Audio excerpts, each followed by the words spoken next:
Mga kastig, ang pelikulang ating mapapanood ay ang Glass House. Enjoy watching!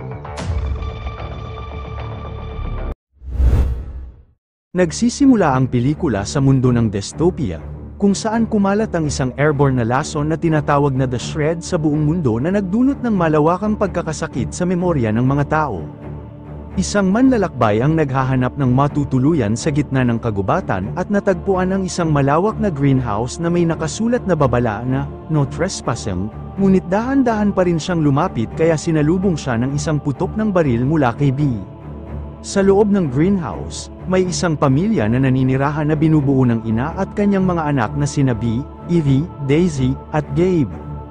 Ang ina ay nagimbento ng isang kumpletong sistema ng pamumuhay na kasama ang pagtatanim ng sariling mga halaman para sa pagkain at malinis na hangin. Sila ay may suot ng mga personalized na kwintas upang mapangalagaan ang kanilang mga memory at mayroon din silang ginagamit na maskara para sa kanilang proteksyon sa labas. Sa kasamaang palad, may mga pagkakataon na nakakalimutan ni Gabe na isuot ang kanyang maskara, na nagdulot sa kanya ng kondisyon na katulad ng pagkawala ng kamalayan at kinailangan niyang maratay sa kama. Mahigpit na ipinatutupad ng pamilya ang patakaran na hindi pinapayagan ang mga dayuhan sa kanilang santuaryo. Ang sinumang hindi kilala na pumapasok sa kanilang lupa ay agad na binabaril matapos masiguro na hindi siya ang kanilang nawawalang kapatid na si Luca na may specific identification code. Kapag pinatay ang isang estranghero, kinukuha ng mga babae ang ilang bahagi ng katawan para sa ritual at ginagamit ang iba bilang fertilizer at nililibing nila ito sa labas. Ang lalaking binaril ngayon ay may litrato sa isa sa kanyang mga bulsa na kinuha ni Evie para gawing souvenir, bago tuluyang ibaon ang kanyang katawan. Itinago niya ang litrato sa isang lihim na kahon sa loob ng greenhouse.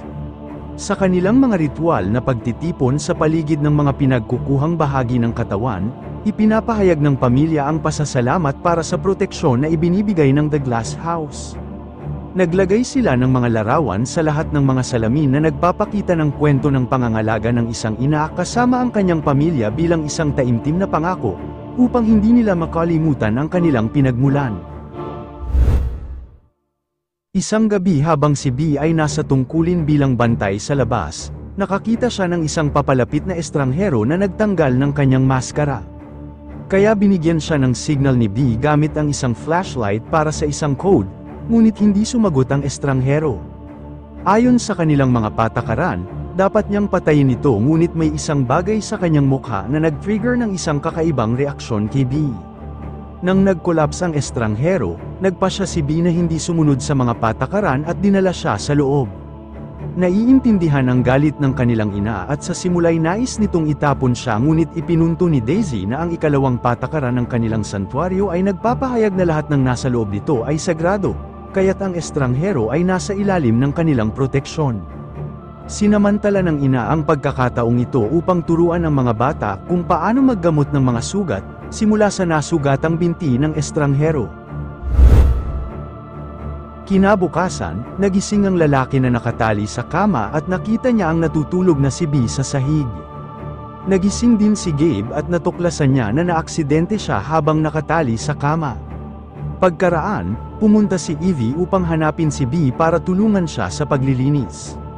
Pagkatapos, nagmamadali si B na tulungan si Evie sa pagtanggal ng maruming kumot ngunit hindi nila napansin na nasa kama pa rin pala si Gabe, na nagdulot ng isang hindi komportableng sandali sa pagitan ng mga magkakapatid. Mabilis na bumalik si B upang linisin ang balbas ng lalaking dumating, at habang inahahitan niya ay nagulat siya nang malaman na gising na pala ito. Bagaman natatakot siya, sinubukan niyang magtanong ng ilang mga tanong ngunit nanatiling tahimik ang lalaki.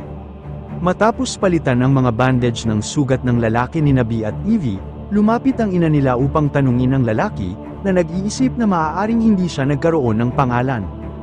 Ipinaliwanag niya na halos lubusang nasira na ang sibilisasyon at desperado na ang mga natitirang wanderers para makakuha ng mga bagay na kinakailangan nila. Kaya nang makita siya ng isa sa mga ito ay agad siyang inatake sanhi ng kanyang pagkaka-injury. Nagtanong siya kung pwede siyang umalis pero sinabihan siyang manatili at magtrabaho tulad ng iba dahil alam na niya ang tungkol sa kanila.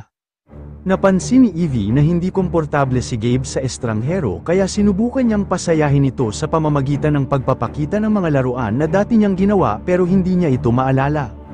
Lumapit si Evie kay Gabe at dinala siya sa lalaki upang ipahawak ang mukha nito, at ipaliwanag na siya ay isang Tarzan din na may balbas. Ipinapakita niya ang kanilang pagkakapareho bilang tao pero nanatiling maingat si Gabe.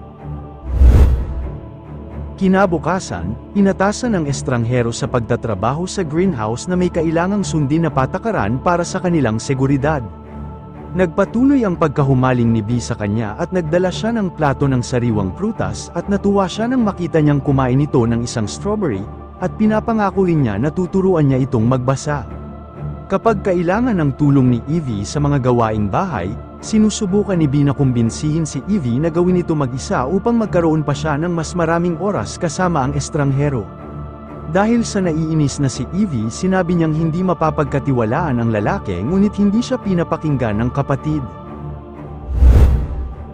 Sa pagtatapos ng gawain sa pagsisil ng bintana, masipag na nagtrabaho si Bee habang ipinaliwanag sa estranghero na ang mga guhit ay naglalarawan ng kasaysayan ng kanilang pamilya.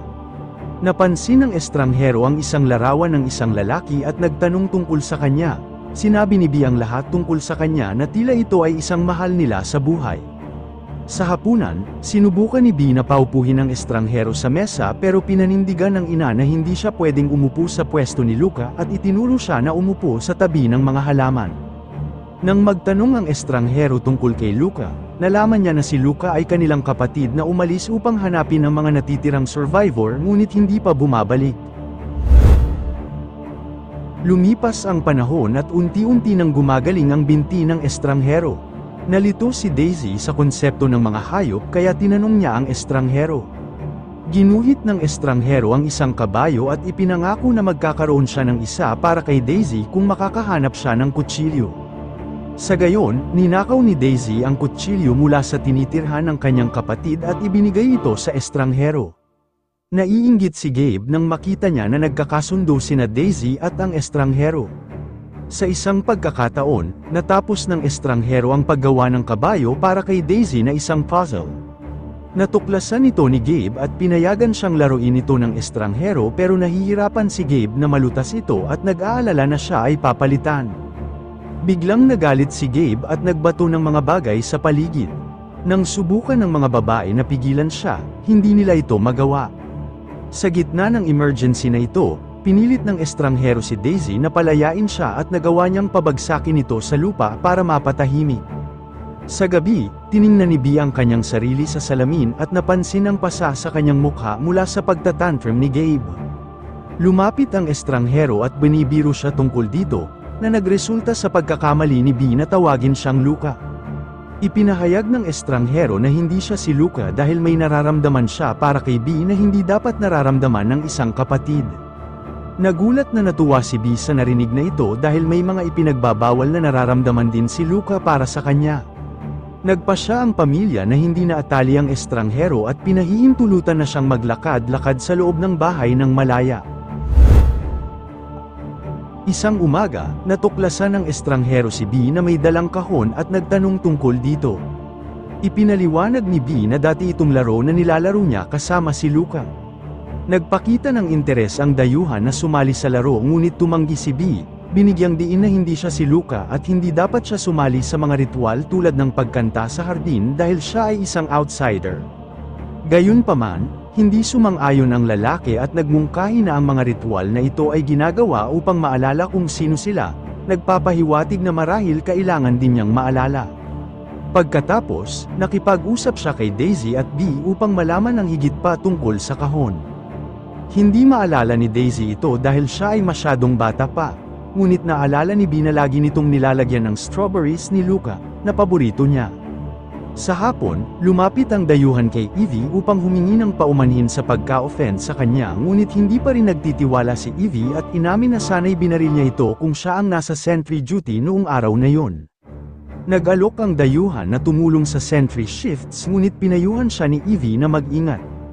Habang umaalis, nakasalubong ng dayuhan ang mother ng mga magkakapatid at nagpapaliwanag na mayroon itong layunin at mayroon na siyang plano para sa kanya ngunit hindi kasama si Evie. Kinabukasan, nag-aalaga ang mga kapatid ng mga halaman nang lumapit ang dayuhan upang iwanan ng strawberry para kay Bee.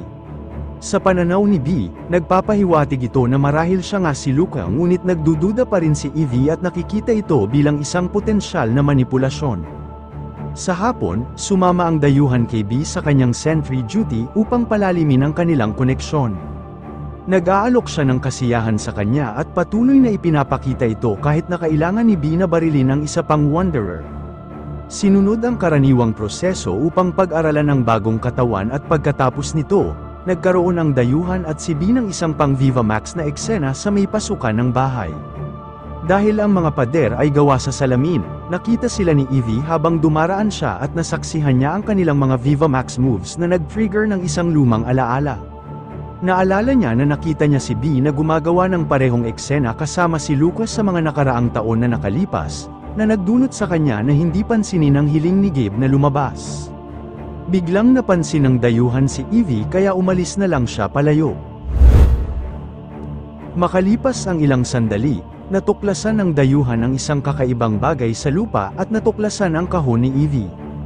Sa loob nito, mayroong isang maliit na bag na may pangalan ni Luca na naglalaman ng 2 lumang baterya at isang kwintas na may titik na L. Lumapit siya kay Daisy upang magtanong tungkol sa mga kwintas na ito at nalaman na ginawa ito ni Mother noong ipinanganak ang mga bata at hindi dapat tanggalin. Nang oras na para sa isa pang ritual, sumali ang dayuhan sa kanila sa hapagkainan na nagpagalit kay Evie na naniniwala na hindi dapat makialam ang isang dayuhan sa kanilang mga sagradong kultura. Ipinakita ng dayuhan ang isang bag ng mga barya na dala niya nang dumating at nahulog ang kwintas ni Luca. Sinasabi niya na ang kwintas ay palaging nasa kanya at nakalimutan lamang niya ang kahalagahan nito.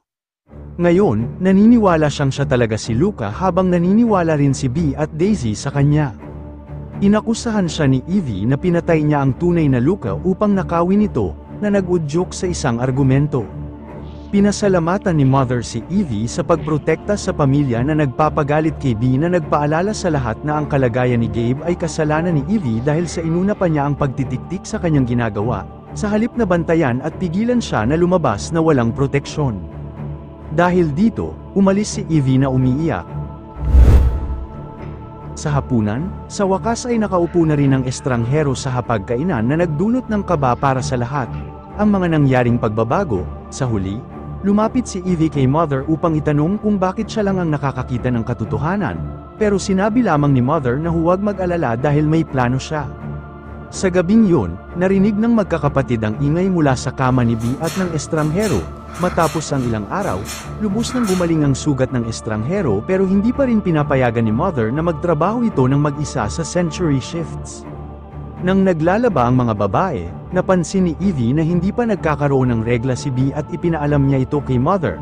Sinimula ni Mother na i-monitor ang mga buwan ng dalaw ni Bee gamit ang kanyang kalendaryo at ilang linggo ang lumipas.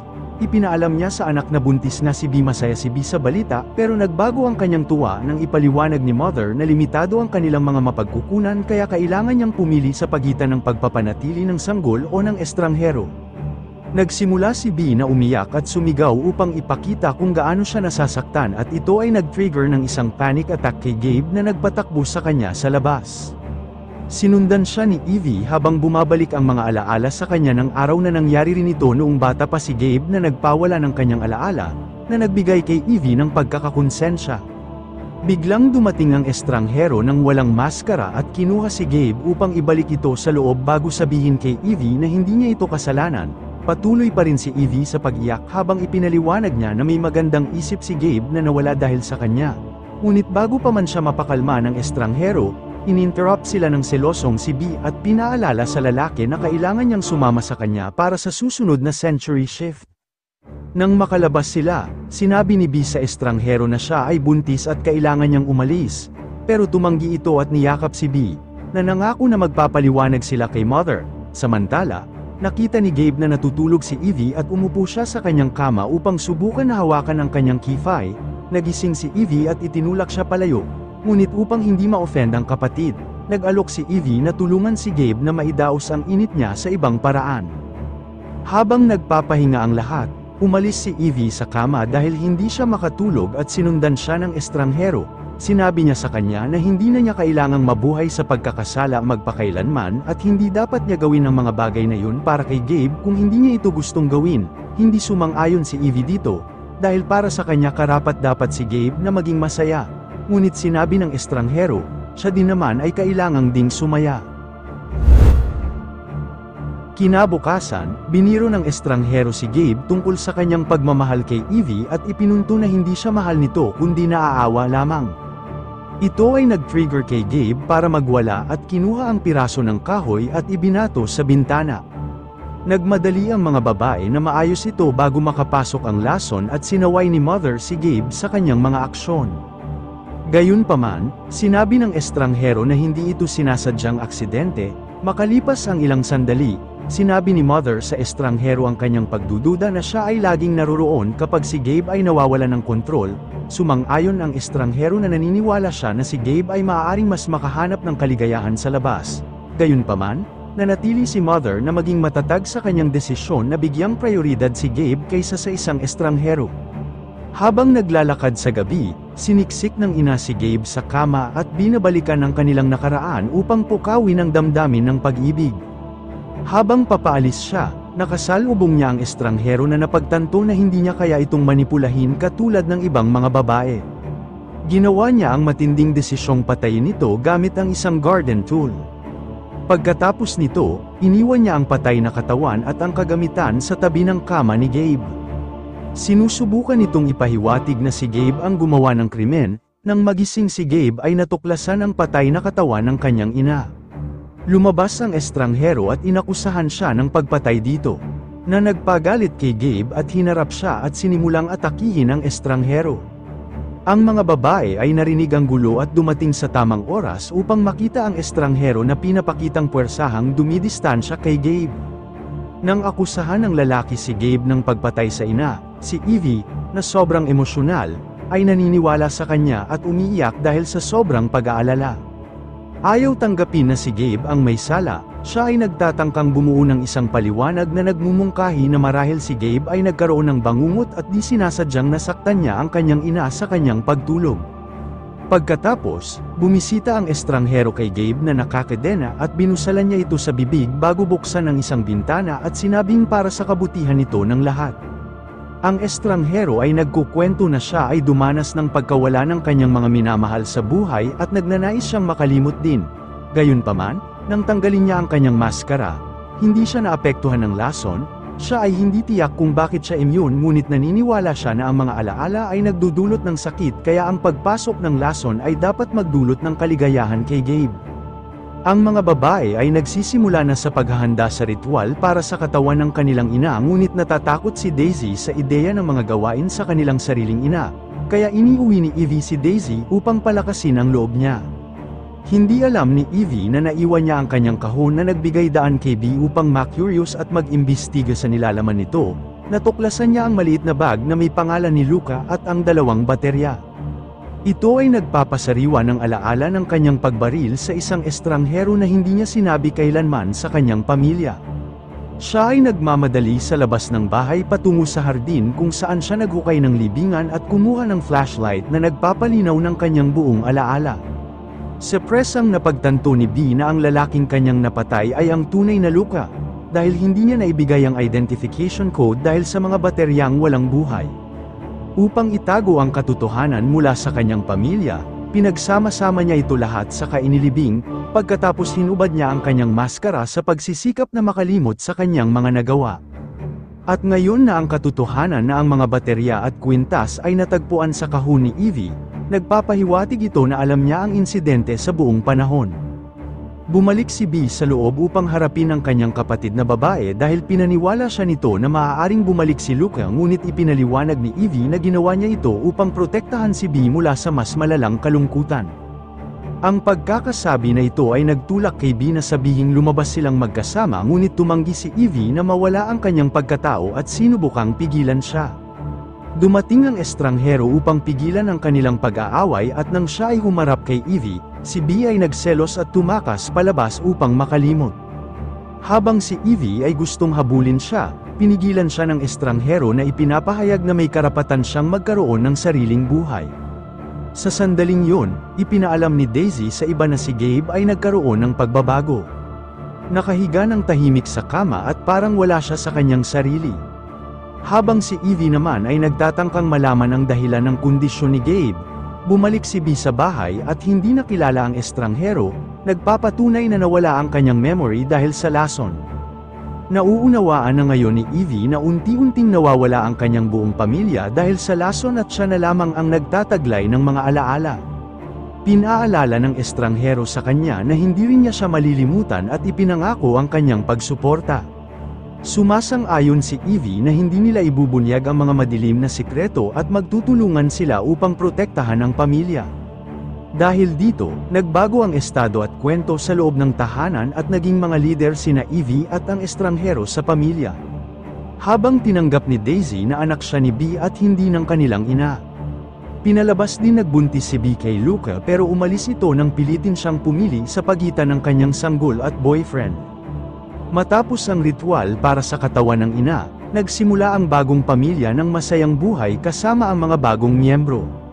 Hindi na sila naglalagay ng maskara kapag lumalabas, at umaasa si Evie na dahil ama ng pinagbubuntis ni B ang estranghero, mabubuhay ang sanggol dahil sa kanyang immunity. Bagamat hindi nakakapagsalita si Gabe, nagsisimula na siyang kumilos para sa kanyang sarili. At isang hapon, nagsimula siyang maghukay sa hardin dahil may naalala siyang alaala. Natagpuan niya ang dalawang buto na may suot na kwintas ni Evie at B, na nagpapahiwatig na ang mga nabubuhay ay hindi ang mga orihinal. Ang kanilang ina ay laging naniniwala sa balance kaya't ginagamit niya ang isang bagong wanderer bilang si Luca tuwing kailangan niyang palitan ng isang bata at kapag ipinanganak na ang sanggol, ginagamit niya ang dahilan ng pagpili kaya't palagi siyang umaalis. Samantala, ang estranghero na ngayon ay ang pinakabagong Luca ay nagsisimula ng magbantay sa Century Shift, nang siya ay makakita ng isang malusog na wanderer na pumapasok sa kanilang tahanan, nagpa siya si Luca na oras na para sa isang bagong kapalit kaya binaril niya si Gabe.